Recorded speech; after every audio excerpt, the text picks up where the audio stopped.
करें शुरू। कल हमने क्या पढ़ा था?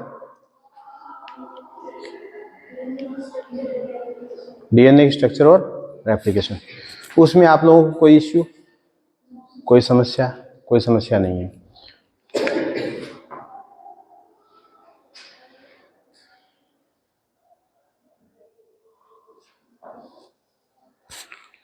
देखो बेटा, डीएनए की स्ट्रक्चर समझ में आना एक आपके लिए बेसिक रिक्वायरमेंट है।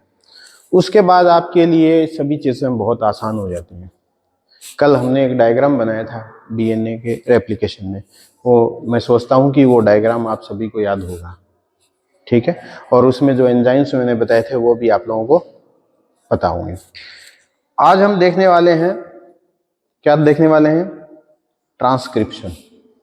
डीएनए का जिसको हम बोलते हैं अनुलेखन कहते हैं शायद हिंदी में, है ना? तो देखिए एक चीज हम यहाँ देखते हैं गौर से कि डीएनए होता है और डीएनए से क्या बनता है? एमआरएनए, ठीक है? एमआरएनए और एमआरएनए से क्या बनता है? प्रोटीन। ये स्ट्रक्चर है। इसमें आपको, जैसे आपने नाम सुना होगा सेंट्रल डोग्मा, इसी को ही सेंट्रल डोग्मा कहते हैं। सेंट्रल डोग्मा कुछ नहीं, बस one way flow of genetic information है, जहां डीएनए से लेकर के प्रोटीन तक जेनेटिक्स की कोई इंफॉर्मेशन आती है। कैसे आती है? एमआरएनए के अंदर क्या पाया जाता है? जेनेटिक कोड पाया जाता है, ये हम पहले ही डिस्कस कर चुके हैं, ठीक है? तो डीएनए से डीएनए का बनना क्या कहलाता है? रेप्लिकेशन। ये तो क्या है? रेप्लिकेशन, जो हम कल पढ़ चुके हैं, ठीक है? डीएनए से एमआरएनए का बनना क्या कहलाता है? ट्रांसक्रिप्शन, ठीक है? और एमआरएनए की हेल्प से प्रोटीन का बनना क्या कहलाता है? ट्रांसलेशन। इतनी चीजें हैं, ठीक है? और प्रोटीन किसी न किसी बायोकेमिकल रिएक्शन को कंट्रोल करता है, जिससे कि एक स्पेसिफिक फिनोटाइप आपको देखने को मिलता है, ठीक है? इतना क्लियर है ना? तो ये this is all about the genetics या मॉलिक्यूलर बायोलॉजी आप कह सकते हो। इस चित्र के बारे में ही हम पढ़ते हैं सारी चीजें। हमने डीएनए पढ़ा, डीएनए की संरचना पढ़ ली, डीएनए से डीएनए कैसे बनता है वो भी हमने पढ़ लिया, डीएनए का ट्रांसक्रिप्शन कैसे होता है जिससे एमआरएनए बनना है वो आज हम पढ़ने वाले हैं।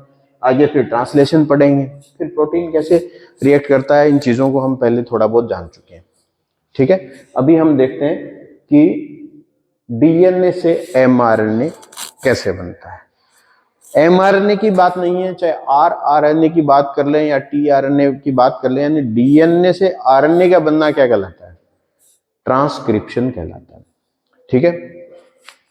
ये जो आपकी जो सिलेबस में है वो केवल प्रोकैरियोट्स का है। मैं आपको एक छोटी सी चीज बता देता हूं, प्रोकैरियोट्स और यूकैरियोट्स के अंदर जो डिफरेंस है वो अभी हम डिस्कस करेंगे। मैं कोशिश करता हूं कि अलग अलग कलर से मैं बनाऊं इसको। आपको ये डायग्राम याद रखना होगा बच्चे। ब्लू कलर की बजाय अगर रेड ले लेंगे तो मेरे ख्याल से ज्यादा बेटर रहेगा।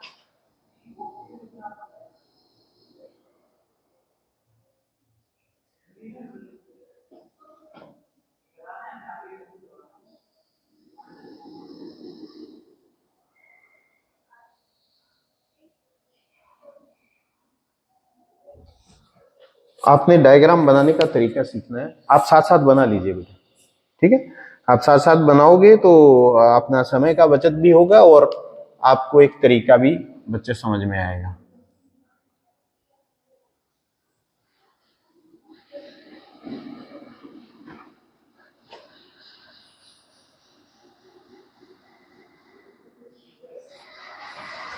सरल है ना? कोई मुश्किल नहीं है, ये डायग्राम बहुत ही सरल है।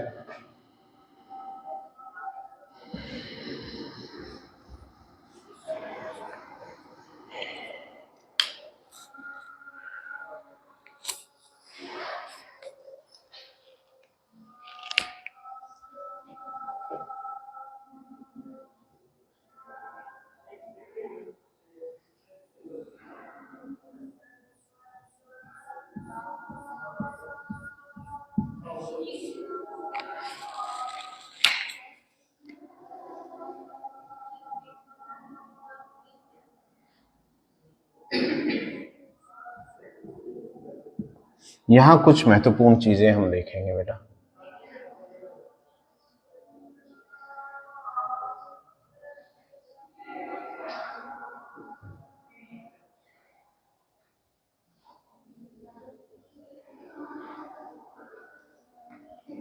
देखिए बेटा, ये 3' है तो ये कौन सा होगा? 5'। ठीक है, तो ये 3' है तो इधर कौन सा हो जाएगा? ये 5' और ये 3' और ये होगा 5'। ये आपको जरूर याद है। यहां कुछ नोमेनक्लेचर आपको जानने होंगे कि कौन से स्ट्रैंड को क्या कहते हैं। ये आपके कंपटीशंस में आगे आते हैं। ये जो रेड वाला है ना, इसको हम बोलेंगे एंटी सेंस स्ट्रैंड। ठीक है, और ये जो ब्लैक वाला है इसको बोलेंगे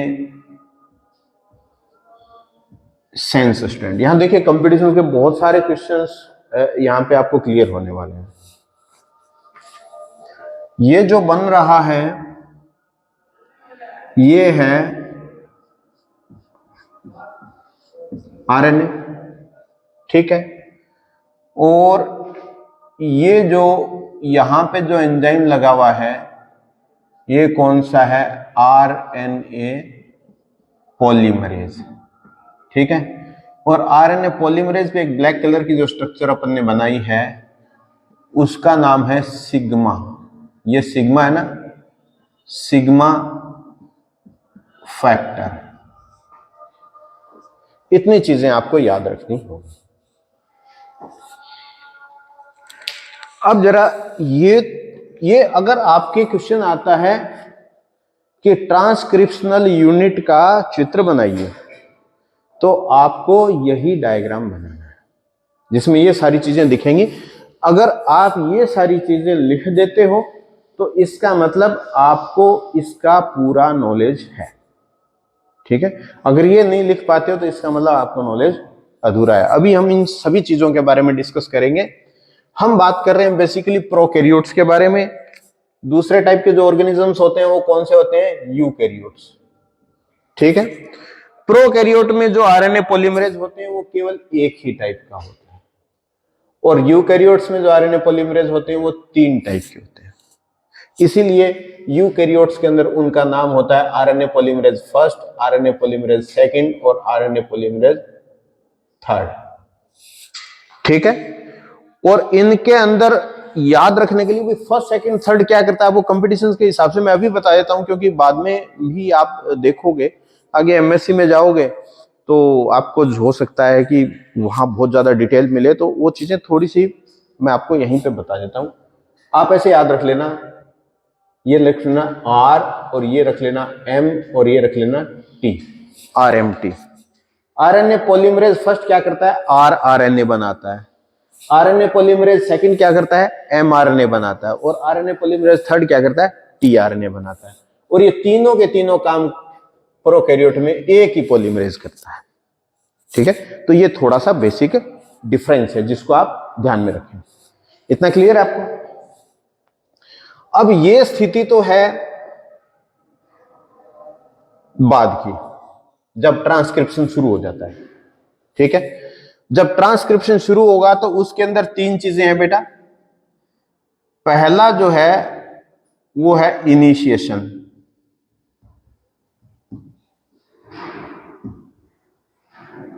प्रारंभिक। ठीक है, प्रारंभन कह दो हिंदी में। दूसरा है इलोंगेशन, इलोंगेशन कह दीजिए या अभिवृद्धिकरण कह दीजिए। ठीक है, तीसरा है टर्मिनेशन, टर्मिनेशन कह दीजिए या समापन कह दीजिए, एक ही बात। आप हिंदी वर्जन चाहो तो साथ साथ में लिखते जाओ। तो जब भी हम ट्रांसक्रिप्शन की बात करते हैं तो ट्रांसक्रिप्शन हम 3 टॉपिक्स के अंतर्गत डिस्कस करेंगे। पहला उसका प्रारंभन कैसे होता है, इनिशिएशन कैसे होता है। दूसरा उसका इलोंगेशन कैसे होता है, यानी उसके अंदर आरएनए की लंबाई कैसे बढ़ती है। और तीसरी हम बात करेंगे टर्मिनेशन कैसे होता है, यानी समापन कैसे होता है ट्रांसक्रिप्शन का। ये सब बातें हम डिस्कस करने वाले हैं, ठीक है। तो अभी देखिए, वैसे तो आपको पता है कि डीएनए हम जो बनाते हैं वो इस तरीके का बनाते हैं ना, ठीक है। और ये देखिए, ये डीएनए हमने बना दिया, ठीक है। तो इसी का ही होगा ट्रांसक्रिप्शन, तो इसी का ही होगा ना ट्रांसक्रिप्शन। आपको समझाने के लिए मैं इसको थोड़ा सा जो है सीधा बनाता हूं, क्योंकि ये बनाने की बजाय मैं आपको सीधा बना करके बता दूंगा तो आपको थोड़ी चीजें ज्यादा समझ में आएगी। अभी हम डिस्कस कर रहे हैं इनिशिएशन, ठीक है। इनिशिएशन को जितना हम मानते हैं सरल, वैसा नहीं है। कुछ चीजें बड़ी महत्वपूर्ण है जो आपको पता होना चाहिए उसमें। देखिए बेटा, उसमें क्या करते हैं, इनिशिएशन के अंदर देखिए हमने ये बना दिया बेटा, एक लंबा सा सीक्वेंस बना दिया हमने डीएनए का।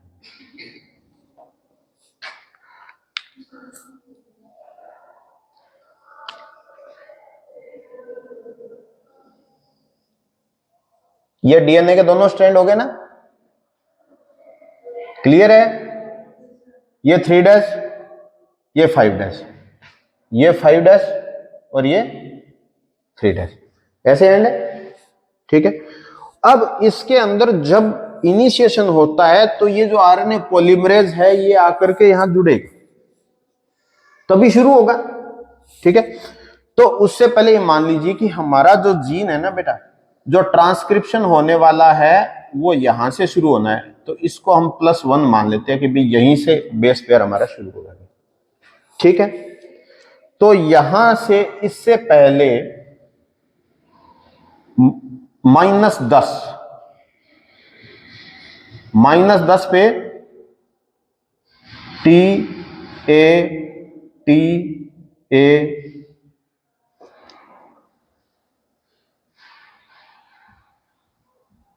ये सीक्वेंस होता है। -35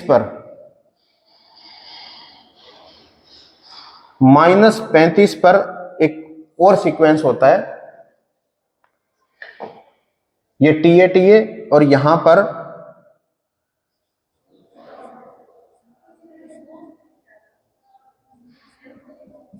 कुछ इस तरीके का सीक्वेंस होता है, ठीक है। -35 -10 ये +1 मान लीजिए, और यहां पर टर्मिनेशन। तो ये जो है ना बेटा, यहां -35 से लेकर के -10 के बीच का ये जो है, ये क्या कहलाता है, प्रोमोटर सीक्वेंस कहलाता है। और ये जो है, ये यहां वाला है, ये क्या है, जीन, स्ट्रक्चरल जीन। तो एक ट्रांसक्रिप्शनल यूनिट के अंदर 3 भाग होंगे बेटा, पहला प्रोमोटर, बाद में स्ट्रक्चरल जीन और लास्ट में टर्मिनेटर, 3 भाग होंगे, ठीक है।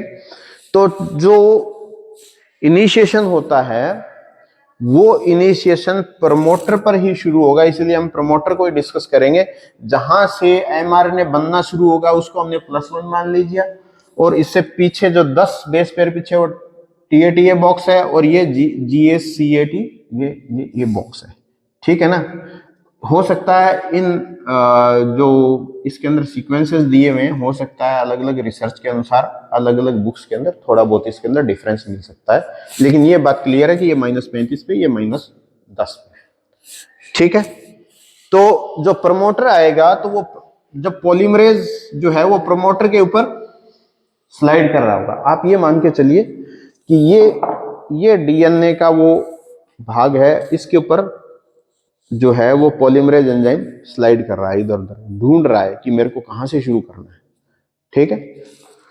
शुरू कब होगा, जब सिग्मा फैक्टर जुड़ेगा।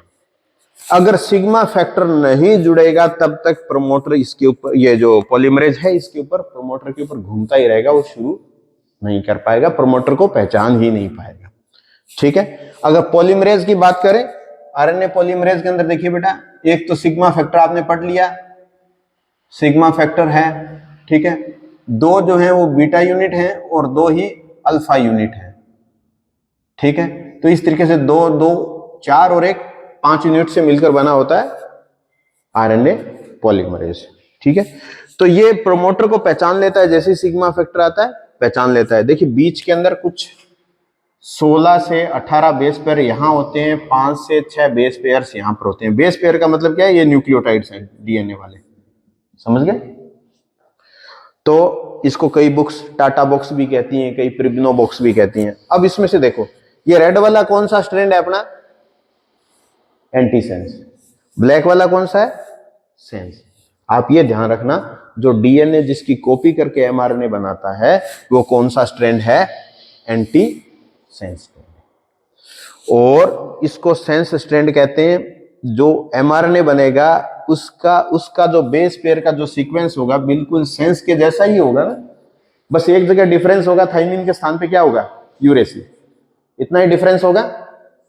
ठीक है, तो ये देखिए बेटा, ये इस तरीके से क्या है कि पूरी ये ट्रांसक्रिप्शनल यूनिट है। तो ट्रांसक्रिप्शनल यूनिट अगर आता है आपको तो आप ये भी बना सकते हैं और ये भी बना सकते हैं। अगर ज्यादा डिटेल में बताना है तो आपको ये बनाना चाहिए, लेकिन इसका फायदा ये है कि आप इसमें सारी चीजें ये पॉलीमरेज वगैरह दिखा देते हो। इसमें ये पॉलीमरेज वगैरह नहीं, सिर्फ इसकी स्ट्रक्चर हम बता पाते हैं। तो इनिशिएशन जब भी होता है तो आरएनए पॉलीमरेज आता है। आरएनए पॉलीमरेज क्या है, उस पर प्रमोटर सीक्वेंस को ढूंढ रहा है, और जैसे ही उस पर सिग्मा फैक्टर आएगा वो प्रमोटर को पहचान जाएगा, और जैसे ही सिग्मा फैक्टर लगता है ये डीएनए एक दूसरे से खुल जाते हैं, अनवाइंडिंग। और ये एक तरीके से देखिए, आपको ऐसे लगता है ना बीच में बुलबुला बना हुआ है, ये तो इसी को ही बोलते हैं। देखिए बेटा, इसी का एक नाम है ट्रांसक्रिप्शन बबल। क्या नाम है, ट्रांसक्रिप्शन बबल, सामान्य सा नाम है। तो ये होता है ट्रांसक्रिप्शन की शुरुआत। इनिशिएशन आपको समझ में आ गया, एक बार फिर से रिपीट करते हैं। इनिशिएशन में कुछ नहीं है, जो जहां से स्ट्रक्चरल जीन शुरू होता है उससे पहले कुछ स्पेसिफिक सीक्वेंसेस होते हैं जो कि प्रमोटर कहलाते हैं। प्रमोटर को पहचानता है इनिशिएशन में आरएनए पॉलीमरेज, तो आरएनए पॉलीमरेज वहां पर आ जाता है। सिग्मा फैक्टर जैसे ही उसके ऊपर अटैच होता है वो उसे पहचान लेता है और ट्रांसक्रिप्शन की शुरुआत कर देता है। और यहां पर डीएनए की तरह हेलिकेज की आवश्यकता नहीं होती है, पॉलीमरेज खुद ही उसको अनवाइंड कर देता है। ठीक है, अब देखिए,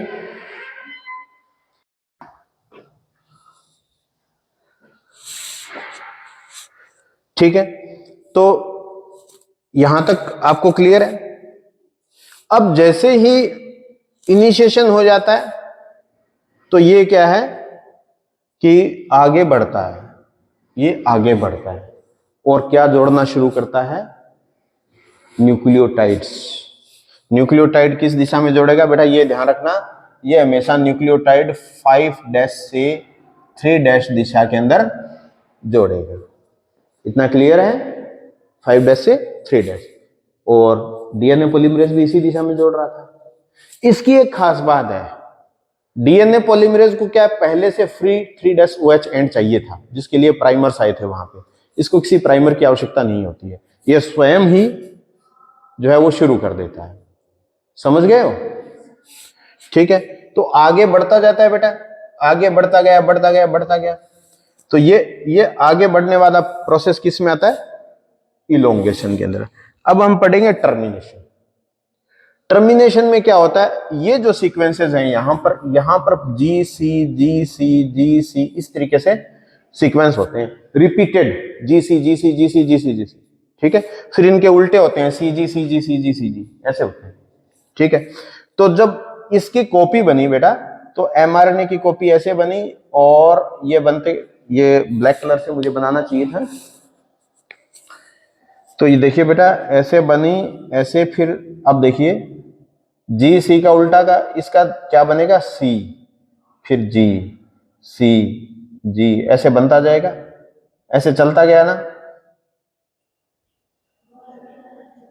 अब इन्हीं के बीच में क्या हो जाएगा, ट्रिपल बॉन्ड बन जाएंगे। तो ट्रिपल बॉन्ड बनने से एक हेयर पिन जैसी, जैसे बालों में लगाते हैं ना हेयर पिन, वैसी स्ट्रक्चर बन जाती है। इस वजह से इसके आगे ये नहीं बढ़ पाता पॉलीमरेज, और वहीं पे ही इसका टर्मिनेशन हो जाता है। तो दैट इज द टर्मिनेशन। अब एक बार फिर से थोड़ा सा रिपीट कर देता हूं बेटा। आपको पता है कि ट्रांसक्रिप्शन क्या है, डीएनए से एमआरएनए बनना है, ठीक है। तो डीएनए के अंदर कितनी पार्ट है, जिस भाग का ट्रांसक्रिप्शन होना है वहां पर क्या है, एक तो प्रमोटर साइट है, एक स्ट्रक्चरल जीन है और टर्मिनेशन साइट है, ठीक है। पॉलीमरेज आएगा किस पर आएगा, प्रमोटर पर। सिग्मा फैक्टर की प्रेजेंस के अंदर उसे पहचानेगा, उसे पहचान करके वहां से ट्रांसक्रिप्शन शुरू करेगा और न्यूक्लियोटाइड को जब वो आगे से आगे जोड़ता जाता है वो स्टेप क्या कहलाता है, इलोंगेशन। आगे पहुंच करके वो इसको भी कर देगा ट्रांसक्राइब जीसी रीजन को। तो यहाँ एक दूसरे से उल्टे हो जाएंगे ना ये, तो वहां पर हेयरपिन लाइक स्ट्रक्चर बन जाएगी। हेयरपिन लाइक स्ट्रक्चर बनते ही ये क्या है, ये नीचे की तरफ गिर जाता है। देखिए बेटा यहाँ ब्लैक पेन से बनाए तो जैसे यहाँ पे होगा जीसी रिच, तो यहाँ पे जैसे ही पहुंचा ना तो ये इस तरीके से स्ट्रक्चर यहाँ पर बन जाती है। ये बीच में ट्रिपल बॉन्ड बनने लगते हैं। तो यहाँ जैसे ही बनता है तो ये फिर टर्मिनेशन इसका हो जाता है। ये क्लियर है, ये पूरा का पूरा ट्रांसक्रिप्शन है। इसका डायग्राम आप बना लीजिए ढंग से, आपको जो नोट्स बनाने हैं वो भी आप बना सकते हैं। कोई कंफ्यूजन बेटा?